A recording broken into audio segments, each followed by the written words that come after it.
Jeg ser den ikke.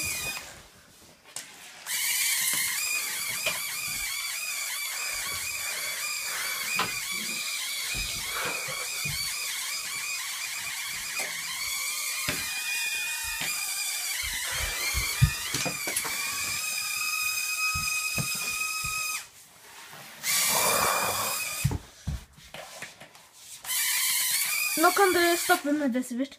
Nå tar jeg litt video av det. Det blir ikke musikk, da. Du må ha partymusikk i det der.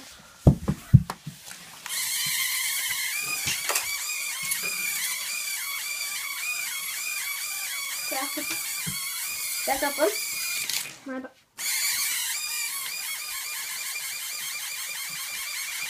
Herregud, der var det knust da.